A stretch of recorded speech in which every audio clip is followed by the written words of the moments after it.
विकास की दुकान दिखाई दी वाणी में, छोटी वाणी में राम राज्य है कि नहीं? कि मस्जिदों में लगे लाउड स्पीकर या तो वो उतार ले, नहीं तो हिंदी आवाज़ें मस्जिदों में घुसकर लाउड स्पीकर उतारने का काम करेगी। हिंदू युवा वाहिनी का आपने देखा होगा एक वीडियो अभी वायरल हो रहा है जिसमें वो मस्जिदों के स्पीकर बंद करने की वार्निंग दे रही है, वरना वो खुद मस्जिदों पे चढ़ के स्पीकर निकालेंगे, ऐसा कहा जा रहा है। और बुलडोज़र की भी धमकियां कुछ आना शुरू हो गई है।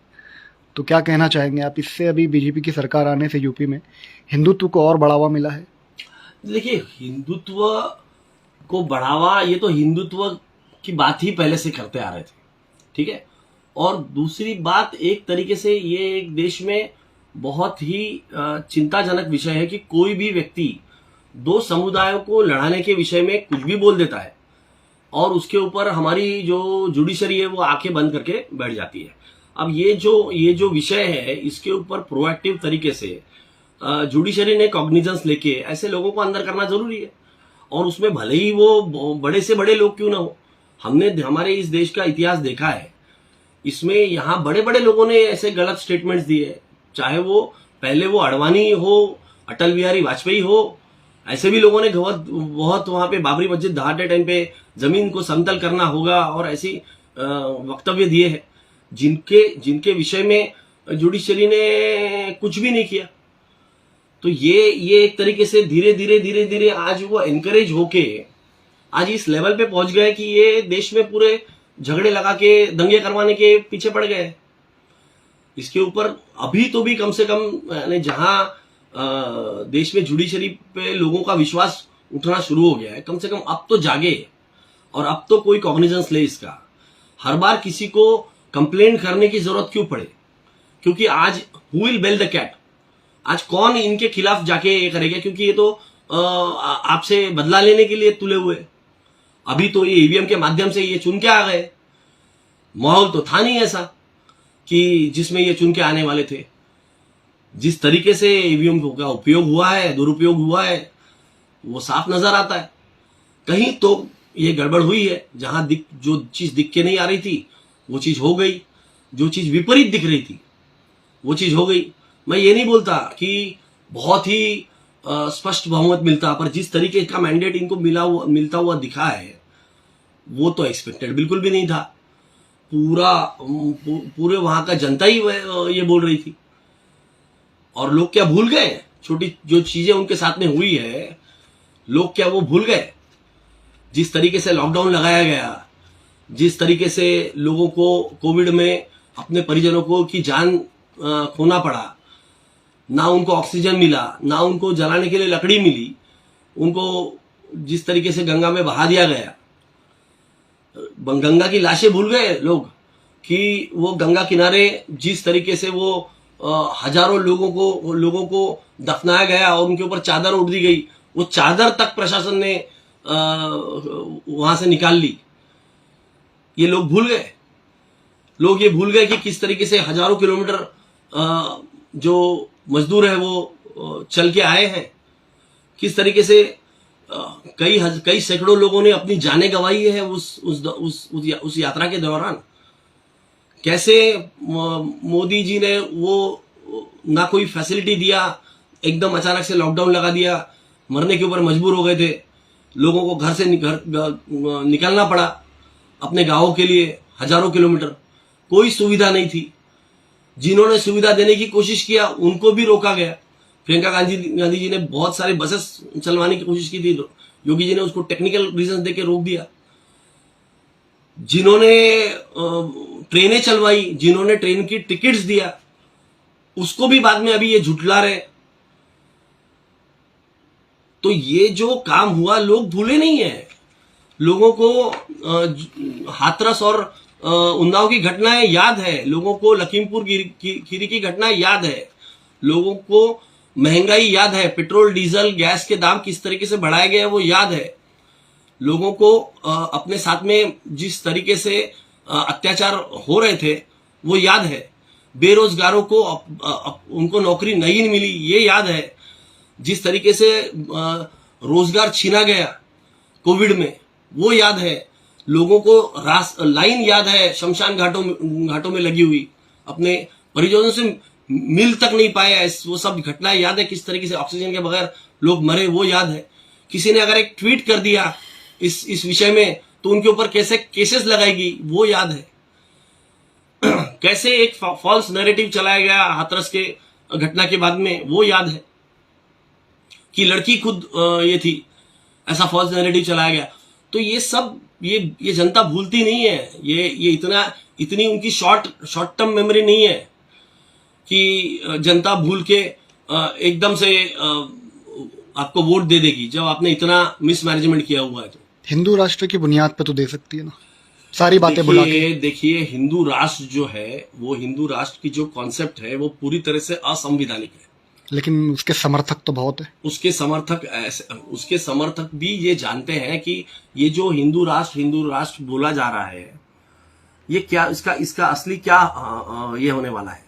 उन्होंने देख लिया है ये कि आपको मदद करने के लिए आपका पड़ोसी आ रहा है, कोई भाजपा का नेता नहीं आ रहा है।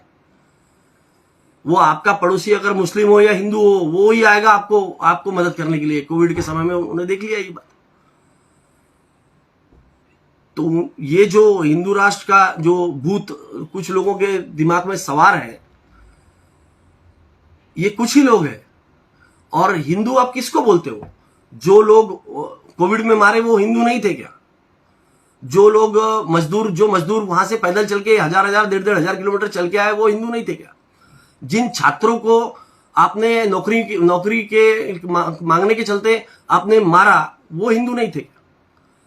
वो मजदूर हिंदू नहीं थे क्या जिन्होंने अपनी जानें गंवाई रास्ते पर चलते हुए? जो नौकरी मांग रहे हैं वो युवा वो हिंदू नहीं है क्या? तो आप कौन से हिंदू राष्ट्र की बात कर रहे हो? और ये हिंदू राष्ट्र हमारे को दे क्या रहा है? मैं भी हिंदू, पर अगर वो अगर हमें वो लड़ा रहा है और देश का माहौल खराब कर रहा है, तो ऐसा कौन सा हिंदू राष्ट्र मिलके हमारे को फायदा होने वाला है? एक तो वो अनकॉन्स्टिट्यूशनल है। हमारे कॉन्स्टिट्यूशन में ये कहीं ये नहीं है, इजाजत नहीं है। हर धर्म को समान जगह दी हुई है। सिर्फ आपका पॉपुलेशन ज्यादा है तो आप, और कौन सी पॉपुलेशन की बात कर रहे हो आप? दलितों को हिंदू मानते हो क्या? ये लोग आरएसएस वाले दलितों को हिंदू मानते हैं क्या? कहते हैं ये लोग कि हाँ वैसा भी नहीं, वो तो मुस्लिमों के खिलाफ अत्याचार करना है उनको। अभी मुस्लिमों के खिलाफ करेंगे। क्रिश्चियन को इन्होंने तकलीफ दी है। आपने जब किसान आंदोलन के समय पूरे पंजाबी और सिखों को खालिस्तानी बता ही दिया। तो हिंदू कौन है? आपके लिए तो हर वो व्यक्ति गैर हिंदू हो जाता है जो आपके गवर्नमेंट के ऊपर प्रश्न चिन्ह खड़ा करता है। जिसने मोदी के खिलाफ बोला वो गैर हिंदू, वो टेररिस्ट हो जाता है।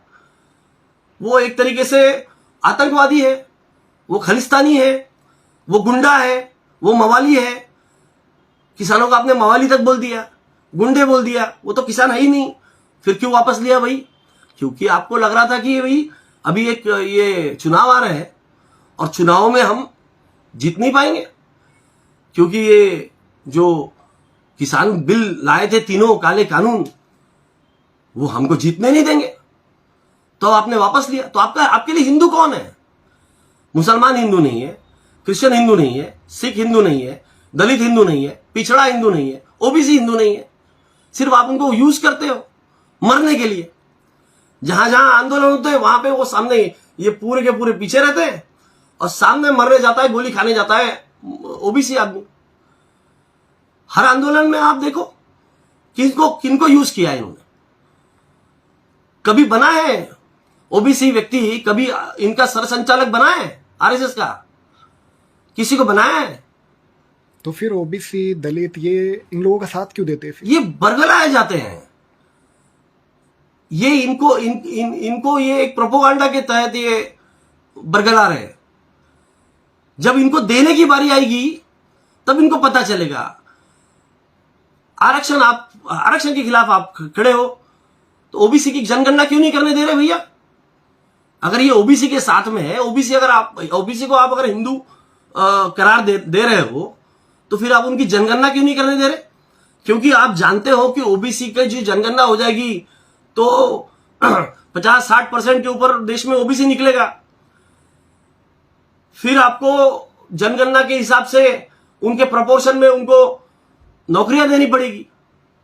जिन नौकरियों के ऊपर आप काबिज करके बैठे हो, जब से देश आजाद हुआ उसके पहले से देखिए, आप इतिहास देखिए, ये मुगलों के समय में भी यही लोग मुमकिन थे जो आज ये आरएसएस की चड्डी पहन के बैठ घूम रहे। अंग्रेजों के समय भी यही लोग नौकरी पे थे। और आज भी आप कोई भी फील्ड देख लो, चाहे वो जुडिशरी हो, चाहे वो ब्यूरोक्रेसी हो, आईपीएस आईएएस जितने देख लो आपको सब सवर्ण ही दिखेंगे।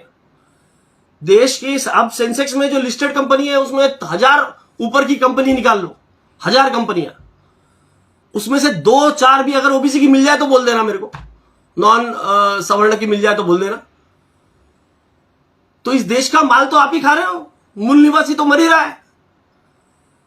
और ये नहीं होने देना चाहते, किसी और के हाथ में नहीं जाने देना चाहते। एक क्लब है ऊपर, वो क्लब में ये लोग बैठे हुए हैं, और कोई भी अगर नॉन ओबीसी हो गया या ये हो गया, दलित हो गया, पिछड़ा हो गया, गरीब हो गया, वो अगर वहां घुसने की कोशिश करता है क्लब में, तो ये लोग इंटरव्यू में उसको लंबा कर डालते हैं। ये देश में ये ऐसा हो रहा है। कॉलेजियम सिस्टम में 350 लोग, परिवार के लोग जो है, जो हायर जुडिशरी में किसी और को आने नहीं देते। भाई भतीजावाज कई सालों से चल रहा है, इसके ऊपर कोई प्रश्न ही नहीं उठाता। ये हो रहा है, ये सत्य है। आप पूरी देश की जो यूनिवर्सिटीज है उसके वाइस चांसलर निकाल लो, कितने नॉन ओबीसी, ओबीसी और एससी एसटी निकालो आप, मूल निवासी कितने लोग हैं। सिर्फ आपको सवर्ण ही दिखेंगे। ये क्यों हो रहा है? और ये जो लोग आंखों के ऊपर चश्मा लगा के बैठे हुए हैं और ये मंदिरों में जाने की बात करते हैं, ये सब यही लोग हैं, पिछड़ा। यही लोग बेचारे ओबीसी मंदिर करते रहते। ये लोग अपने बच्चों को पढ़ाते, फॉरेन भेजते, उनको नौकरी भी लगाते, वो ऊपर से आके इनके सर के ऊपर बैठ जाता। ये हो रहा है, ये डाटा है, स्टैटिस्टिक्स है। इसीलिए ये लोग आरक्षण के विरोधी है, क्योंकि मालूम है कि आरक्षण एक ही माध्यम है जिसके माध्यम से ये पिछड़े लोग जो है, ये एससी एसटी ओबीसी पिछड़ा आदमी जो है वो थोड़ा सा ऊपर उठ सकता है। ये इनके गुलामी से बाहर आ जाएगा, इसलिए आरक्षण विरोधी है। केजरीवाल ने वही चलाया, सेव मेरिट। और अब बोलता है कि भैया जितने भी गवर्नमेंट ऑफिसर्स रहेंगे वहां पे बाबा साहब अम्बेडकर का फोटो लगाएंगे। अरे भाई, बाबा साहब अम्बेडकर की नीतियां अपना ना फोटो लगा के क्या मतलब है? किसान विरोधी पूरा काम किया। तीनों बिल में से एक बिल तो उसने खुद ने पास करवा दिया, एक शब्द नहीं कहा किसानों के फेवर में। 700 किसान आपके बॉर्डर के ऊपर शहीद हो गए, आपने कुछ नहीं किया। और अब वहां जाके एक नैरेटिव चला कि नहीं बहुत अच्छी गवर्नेंस चला रहे हैं हम, और उसके माध्यम से वहां पे एक प्रोपेगेंडा चला के आप इलेक्शन जीत रहे हो। ये आज हो रहा है इस देश में। जब तक लोग नहीं जागेंगे तब तक हमारा भविष्य अंधकार में है। ईवीएम में सेटिंग के साथ साथ लोगों के माइंड में भी सेटिंग हो चुकी है, चिप लग चुकी है हिंदुत्व की। आपने सही कहा। देखिए, हमारे देश में बहुत सारे लोग एजुकेट हो चुके हैं, पर एजुकेशन जो होता है ना, बुकिश नॉलेज, उससे कुछ नहीं होता। आपका व्यवहार ज्ञान और आपको जो दुनियादारी पता रहनी चाहिए, तब आपको समझ में आता है कि ये क्या किया जा रहा है आपके साथ में। मेरे कई दोस्त हैं ऐसे, कई दोस्त जो पढ़े लिखे हैं पर उनके दिमाग में हिंदुत्व घुस चुका है, और रोज मेरे सुबह शाम उनके साथ में बहस होते रहती है कि ये नफरत मत पालो, ये नफरत आपको कहीं नहीं लेके जाने वाली। क्योंकि आप ये समझ लीजिए कि आप क्या अफगानिस्तान में जाके इन्वेस्टमेंट करोगे? कोई देश ऐसे देश में जाके इन्वेस्टमेंट करेगा जहां कम्युनल हार्मनी नहीं है? अपना देश अब उस कैटेगरी में आ गया है जहां कम्युनल हार्मनी नहीं है। और कोई भी देश ऐसे देश में निवेश नहीं करता। अगर हमारे देश को आर्थिक प्रगति करना है तो हमको इससे ऊपर उठना पड़ेगा। अगर हमको आर्थिक प्रगति करना है, किसी भी देश में तब तक आर्थिक प्रगति नहीं हो सकती जब तक उस देश में कम्युनल हार्मनी, सांप्रदायिक सद्भावना नहीं हो। अगर वहां की सांप्रदायिक सद्भावना बिगड़ती है, वहां कोई निवेश नहीं करेगा, वहां का जो है इकोनॉमी गिरते जाएगी, जो हमारे साथ में हो रहा है। हम 45 साल के बेरोजगारी इंडेक्स में सबसे हाईएस्ट लेवल पे पहुंच चुके हैं। हमारा देखिए 2014 में जब गवर्नमेंट हमारी हमने छोड़ी थी, यूपीए ने, मनमोहन सिंह जी के टेन्योर में, तब 107 रुपए $160 प्रति बैरल का रेट हुआ करता था क्रूड ऑयल का। उस समय 70 रुपए का पेट्रोल मिलता था। आज वो थोड़ा उस नजदीक आया तो पेट्रोल कहां तक चला गया? 110 रुपए तक चला गया। अभी तो और बढ़ने वाले हैं, समझ रहे? उस समय $140 प्रति बैरल तक रेट गया था। तब हम कुछ 75-77 रुपए तक पेट्रोल हमने दिया था लोगों को। टैक्सेस जो थे पेट्रोल के ऊपर 9 रुपए हुआ करते थे, अभी 30 रुपए। डीजल पे टैक्स 3 रुपए प्रति लीटर, 3 रुपए कुछ पैसे प्रति लीटर हुआ करते थे, अभी वो 27 रुपए है। तो इस तरीके से लूटा जा रहा है जनता को। ये नहीं समझ में आ रहा लोगों को। हिंदुत्व के नाम से बेवकूफ बनाया जा रहा है। आपको रोटी जो है हिंदुत्व नहीं देगा, आपका घर जो है हिंदुत्व नहीं चलाएगा। आपको नौकरी चाहिए, आपको गरीब रख के आपको कोई भी चीज में सोचने का पूरी बुद्धि जो है वो खत्म कर दी जा रही है। आज लोगों की आर्थिक स्थिति गिर रही है।